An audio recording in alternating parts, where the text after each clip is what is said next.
Greetings, my friends. It is I, Dr. Jimmy, at your service with Lenny the Wonder Cat. She just jumped upon the desk with a funny little girl. There's your tail. That's Lenny's tail. Yes. Nice little cat. She wants to say hello as well, and we welcome you to my conservatory of doom. Good evening. Oh, it's afternoon. It's silly of me to say evening. Well, it's evening somewhere. Yes, it's always dark night at some part of the globe, although not right now in Florida, where it's sunlight, and bloody hot. Oh dear, so terribly hot. That's part of the reason I haven't been able to get the strength to crawl out of my crypt and make a video for you. Lame excuse. Anyway, here I am, at last, to continue my videos because there have been more announcements and I have to proceed. But first, of course, today's lovely t-shirt. Oh, look, this is a cast shirt for Vamp 55.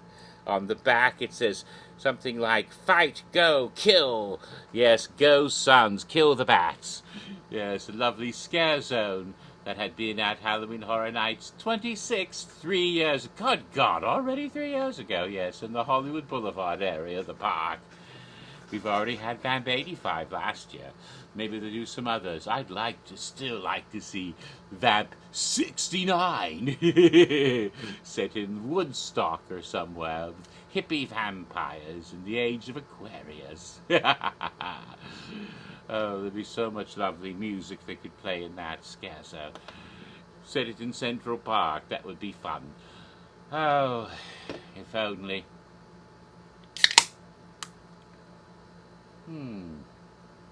Refreshing beverage, so I can speak without getting Yes. Well then, it is July 8th. It is July again all of a sudden. Yes. And now I'm ready to start more videos, beginning with this one. And July, that means we can now rightfully say that Halloween Horror Nights will begin month after next. Ooh, yes. In fact, it's only 60 days from today. September 6th, when Halloween Horror Nights begins in Orlando. 60 days. In fact, now that it's the 8th, we can say it's less than 2 months. Yes, we could say that yesterday as well, as the 2-month mark was last week, Saturday. July 6th, of course. Less than 2 months, and we'll be at Universal again, enjoying our wonderful spooky dark, and the fog. What fun! There's a lot I want to talk about today. First, let's talk again about haunted house locations. Yes. Kitty, the Lenny cat keeps hitting me in the face with her tail. She wants attention. She's jealous of all of you out there, me spending my time talking to people she can't even see. Actually, maybe she can see you psychically through the YouTube screen to find you wherever you're located. Maybe she'll come and meet you in the middle of the night. No, she's not that evil. She's not an evil cat. That was the other cat. This is the Wonder Cat. Yes, she's a good cat and a nice cat. Yes, she's a pretty cat. I've only heard her hiss once. That was the last time I took her to the veterinarian. They didn't even do anything mean to her, but she didn't like to keep picking her up. Yes, she's not that kind of a cat. She'll get in your lap and you can pet her, but you can't pick her up by her. It bothers her for some reason. She does cuddle and snuggle, but it has to be on her own terms, right, Lenny? You silly girl. Anyway, like I said, haunted house locations. Now, through the work permits, we can pretty much determine the haunted house locations, because we now have permits for 9 haunted houses that have already been seen. But, Dr. Jimmy, there's 10 haunted houses. True, but I'll get to that. So we know that the haunted houses will be located in Soundstage 22, and Soundstage 25 has recently been revealed, as well as Soundstage 24B. We also have a haunted house in Building 40, which is where the Shrek Secondary Theater is located. Aha! We have a haunted house in Building 108, the new Parade Warehouse, and in Building 79, the former Parade Warehouses, and also in Tents 1 and 2, the two World Expo warehouses, or Sprung Tents 1 and 2, as well as Tent 3, the temporary Clearview tent that they put up as early as February, over behind the Fear Factor Auditorium. So we have all those haunted house locations confirmed. But what about the 10th house? Well, they wouldn't say Soundstage 24B on the permit if it was just one house in Soundstage 24, would they? It makes perfectly good sense that there would be also Soundstage 24A. I mean, it sort of, gives it away. So even though we haven't seen that permit yet, it seems conclusive that 10 haunted houses this year will be in the exact same locations where there were 10 haunted houses last year. So no surprises, nothing new. There'll just be the same places we had 10 houses at Halloween Horror Nights 28. And there was some other interesting tidbits, a little tease that was given us about 3 weeks ago. Not quite 3, but it was 3 weeks ago, but maybe Wednesday or Thursday of that week, not Monday. I don't remember the exact day. But we found dear Michael Aiello, the showrunner of Halloween Horror Nights and creative director at Universal Studios Florida, or actually Orlando Resort, the whole place. Oh, heavens to puppy dogs, I'm getting a telephone call. Oh, this looks like a robocall. Hello?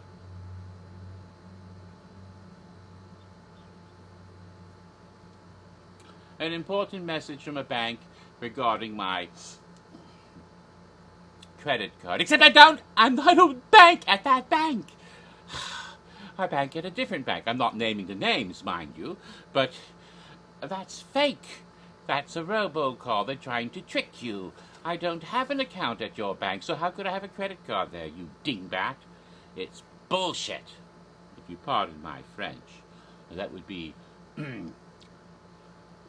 merde de boeuf. I don't think that's their colloquialism in France anyway. So let me go through the images on my iPad and find the one I want to show you. Here we are. So, here is a photo at iPad that Michael Aiello tweeted a few weeks ago, I think 3 weeks ago, giving a tease about one of the upcoming haunted houses. I'm so dark, maybe I should do this to make me... Ooh, that's scary. No, let's not do that. Anyway, here is an image that he tweeted. It's black and white. Ooh, classic. And it shows Patrick Brayard, who's also one of the main people in Horror Nights, who helps build the haunted houses. He's doing a walkthrough of one of the haunted houses that's currently being constructed. And as you can see, it looks very spoopy. What is that? You can't really see much, but there seems to be some sort of thing in the ceiling, like a grate, or maybe a drain for blood to pour down from above. I think that's exactly what it's meant to be, because Mike Aiello told us that this is inside Nightingale's Blood Pit, the haunted house set in Roman arenas with nightingales and gladiators. Yeah, big, muscular, wet gladiators. Oh, fun. And and looks like he's got some stuff in face, you see over here, hanging down, that will get in your face as you walk through the haunted house. So, not much detail there, just a tease for some of the interior scenic of Nightingale's Blood Pit. And Michael Aiello said that Patrick doesn't even need to wear a costume to be a scare actor. He's scary by himself already. Yes, but it's set in an arena, and we do know that in the Roman arenas there were underground chambers where sometimes wild beasts, like lions that like to munch on Christians, who get thrown to the lions in the arenas. If you remember in the movie Gladiator with Russell Crowe, a tiger came popping out of a trapdoor. They did that. They had trapdoors for beasts to come out. Surprise! Surprise! Surprise wild beasts in the middle of the arena during gladiatorial combats. And that could be fun. And so they had all these support areas, just like Disney World. All these tunnels underneath the arena were stuffed with special effects and all kinds of stuff. And of course, all the blood that spills out in the arena needs to go somewhere, just so it doesn't, drown people with blood rising. So they have, drains for it to pour down into, and probably nice gutters, because the Romans did have good plumbing. They invented gutters and plumbing pipes and such. That's why a lot of them went mad, because they built them all of lead, and then they drank water out of their plumbing. And, oh dear, they started to go crazy. There is another picture that he also tweeted the same day, giving a little more detail of Nightingale's blood pit. Just a little scene in one of the rooms, which shows quite a lot of scary dead bodies, and one of them seems to be saying, "Hi!" See the little hand waving, "Hello!" And he made a joke about, "Oh, hello," but maybe he's saluting us, because after all, when the gladiators entered the arena, they went, and you can see that more clearly. That's this way, so you can see me doing a Roman salute, and then said, "Ave Imperator, morature te salutat," which is Latin, which is what they spoke in those days, for "Hail Emperor, we who are about to die salute you." Yes, morituri. Morituri means we who are about to die.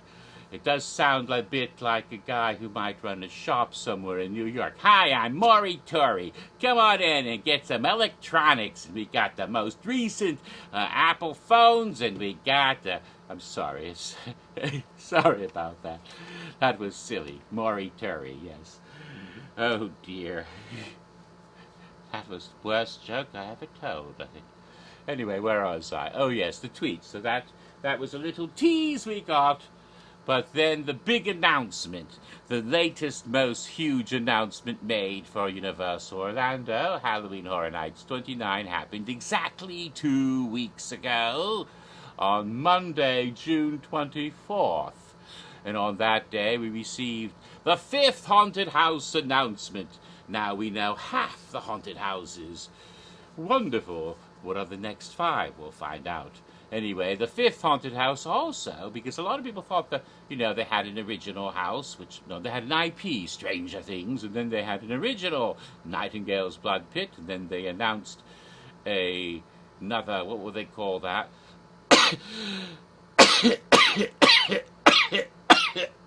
Sorry. One person said I should get someone to look at my cough. I have seen my physician. It's just, he thinks it's a side effect from my blood pressure medicine. Anyway, that's another story. Oh. It does give you an irritated cough, but it keeps you from dying, so that's a good thing. All right. So we have, where was I? Okay, we had Nightingale's Blood Pit was the second one. The third was another IP. Universal Monsters, yes, and then the 4th one was another original house, which was Depths of Fear. So everyone was thinking, okay, and since a lot of people thought there might be 5 IPs, 5 originals, maybe that's not true anymore. But that was what people were thinking, and they thought, well then, they may just be doing that all the way down, so the next one's going to be the next IP. But it didn't happen. And it didn't happen at all through June. And we're thinking, oh my goodness, when they're going to give the announcement. They finally got it then on June 24th. Finally. And it was original. This is the 3rd original they've announced so far. So 5 houses announced, 2 IPs. 2 IPs and 3 originals now. And what is this new original house? Yeti, terror of the Yukon. What fun. And I have a picture to show you. Here we go. There we are. Let's bring that up. Blah, blah, blah, blah, blah. Go through this other stuff and get to the picture. And I'll turn it sideways so it's big. Yeti, terror of the Yukon. Ooh, look at that quatch. That big old sassy quatch, yes. I bet he has big feet. Ha ha. Yes, in the Yukon. Now, the word Yeti, of course, is a word that is most associated with the abominable snowman of the Himalayas. It's usually an Asian beast that's called the Yeti. Not in North America. Here they tend to call it Sasquatch. There's actually several native names for such a beast. Sasquatch is the most familiar to people. And there are regional nicknames. I believe around these parts the word skunk ape is used in the American South. There's other phrases, words for such beasts, and in the Yukon they have a special nickname. They call it the Yukon Howler. Apparently he makes a wild screaming noise and smells bad. That's why they sometimes call him a skunk ape. Known for body odor and howling screams and big feet. Although every part of this creature is big. Like someone once said, you might as well call him big nose or big ear or big ass, not just big foot. Because he's all big. Sure enough. Well, getting back to it though, I'm going to now give a little thing, so I have to go to my Safari, because this is an Apple device, it's an iPad after all, and then we go to all places. Where would I go? Where can I find? Oh, of course, go to Halloween Horror Nights and see if I can find the actual website for Orlando. Home. Oh, it's this one. Remember this? It tells you the four. So I click on Orlando, Florida, because that's where we want to take a look. And wait for it to come up. Oh, there it is. Very lovely. And we scroll down a little bit, go to Menu, to Announcements, and then we scroll, oh, here it is, See More. Now I can read it. This is where it talks about this particular house. And now, here we go. From the evil geniuses, they paid me to say that, who brought you Attack of the Swamp Yeti. In last year's grindhouse-themed Slaughter Cinema House comes a frightening new take on the fear-inducing folklore of the Yeti. But beware, because this experience will trade B-movie scares for bloodthirsty terror that will send you running in the opposite direction. Well, my own note, I ran out of the Slaughter Cinema House every time I went through it. I went through it, oh, many, many times, over 20 times. I could look it up, how many times I went through, but there wasn't a time that I didn't run out of the house, because the Yeti got me every time, and that last Yeti, oh, I would run. I was afraid he'd get me. Maybe he did. I think he might have hugged me the last night. I don't know, maybe not. That was somebody else. I would have liked a Yeti to hug me. Oh, well. The snows will be red with blood in the Yeti Terror of the Yukon Haunted House, coming to Universal Orlando's Halloween Horror Nights this year. Story. Deep in the remote tundra of the Yukon, and that makes me happy, because I once had my high school, my punk garage band was called the Tundras. I was the lead singer. My little punk band when I was 17. Anyway, deep in the remote tundra of the Yukon, loggers and trappers seek refuge from the frigid grip of an Arctic blizzard. But out in the darkness, a terror lurks far more dangerous than the deluge of snow and ice. These unfortunate souls have intruded into a territory that is haunted by the worst nightmares. Enter a logging camp that's been torn apart. Floors caked with snow, bones, and gore. Right outside, screams are frozen on the faces of those who fled the towering monsters, only to succumb to the elements. But there is no escape from beasts as brutal as the winter. The Yetis. Just when you thought the only thing to fear was the elements, not elephants. Those are in Africa. This is Canada. Elements. Yes. An icy terror will descend over you. Cringe at the trail of blood leading to caves none have lived to see. As you enter the labyrinth of caves, You'll hear the screaming echoes of those who couldn't escape the inevitable. If you survive long enough to see the end, you're likely to find the remains of those who came before you and meet their same demise. Emphasis on the word meet. You're in Yeti territory now. They're stone-cold vicious and will stop at nothing for a taste of blood. If the code doesn't get you, they will. Doesn't that sound delightful? Oh my, yes. So, this house is set in the Great White North! Yes, and it sounds delightful. Blood on the snow. Red snow, but do not eat the yellow snow. Yes, like they said in that song back in the 70s. Watch out where the huskies go and do not eat the yellow snow. Why am I thinking of that National Geographic television program, Life Below Zero? But that's not the right place, you know. What's the old joke? Hawaii. I don't know, Alaska. That's terrible. Anyway, yes, it's not in Alaska, it's in the Yukon. I am highly anticipating this house. It's a spin-off of one of the best houses from last year. Not the best house, but for me was the most fun, most enjoyable house in many ways. Not my favorite house either. That was Carnival Graveyard. The best house was Poltergeist last year.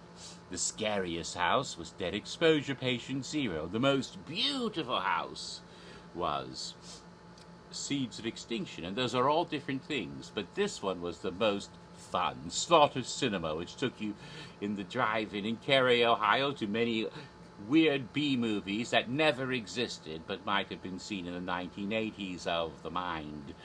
And one of those, the concluding scenes, are from a film called Attack of the Swamp Yeti. This is a bit of a spin-off. We have Yetis, but no longer in the swamps. Not down in the bayou, but way up north. It's a spin-off in a way. And that was so much fun, and I'm really anxious. I love the Yetis. They were such... And not like that disco Yeti that doesn't move over in a certain animal kingdom. No, we're talking about a real mobile active. And if he's going to disco, he'll probably... And there might be a night when he dances. Maybe that near the end of the event. If they only had a mirror ball in the house. I doubt it, though. No, it would be funny. Oh, I'm sure. This is not really a humorous house, though. Unlike Attack of the Swamp Yeti, there's no tongue-in-cheek camp factor. It sounds like, from the description they gave, they're going for terror. Oh, reminds me a bit of the Tunbak, which is a demonic polar bear in a TV show called The Terror a couple years ago. Coming back with a totally different story set in internment camps in World War II. And it's a J-horror version, so it's not like the original Terror, which was all Native American spirits that... And I suppose the Sasquatch can be a Native American spirit. At least they thought so in the comic books in Alpha Flight. But that's another story altogether. And maybe Captain America somewhere's going, I caught that reference.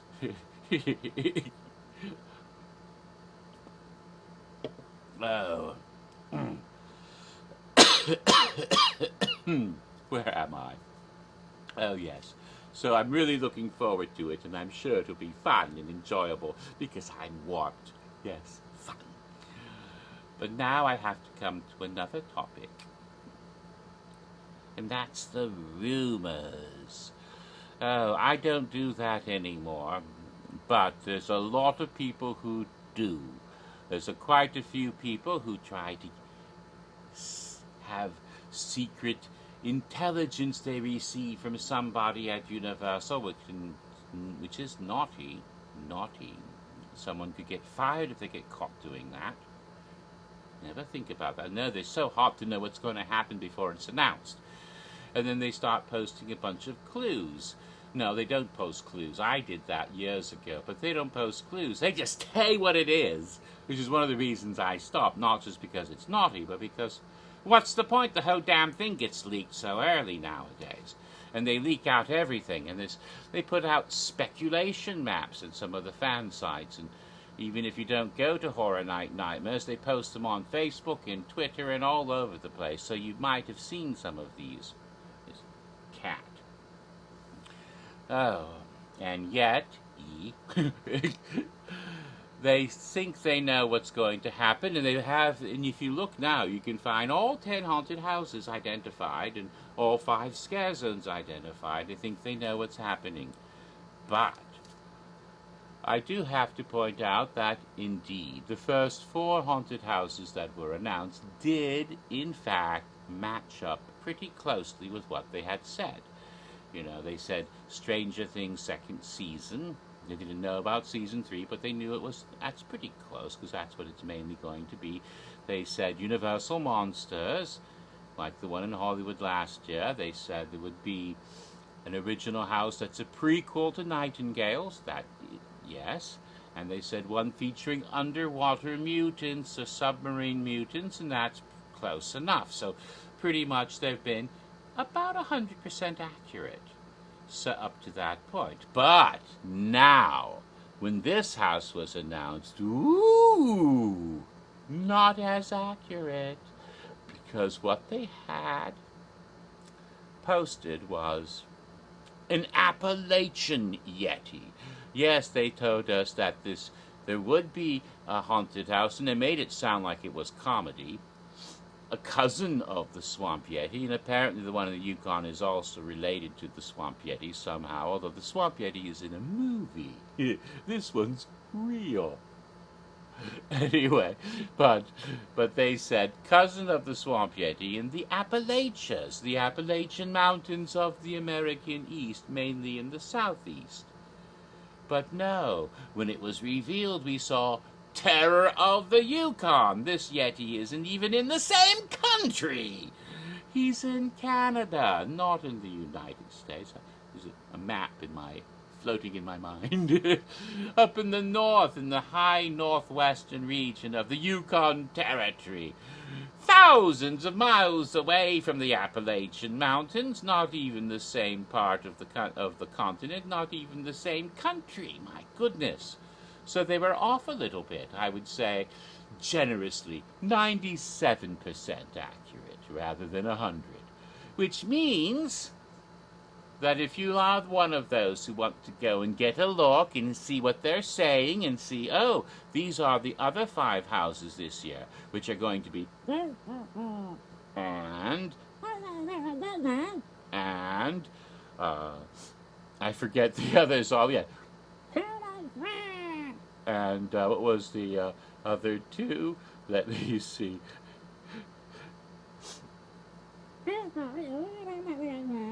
And then finally,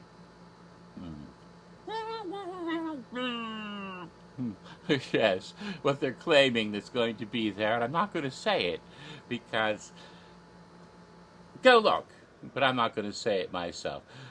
I'm not going to perpetuate the rumor mongering, because I used to, and that was bad of me. Bad, Jimmy, bad. But they may not be 100% accurate. They may be a little off about those houses, and most likely about the scare zones, which sound a bit odd. So, are they all correct on the rest of the stuff, or are they a little off? Because they were a little off with this Yeti house.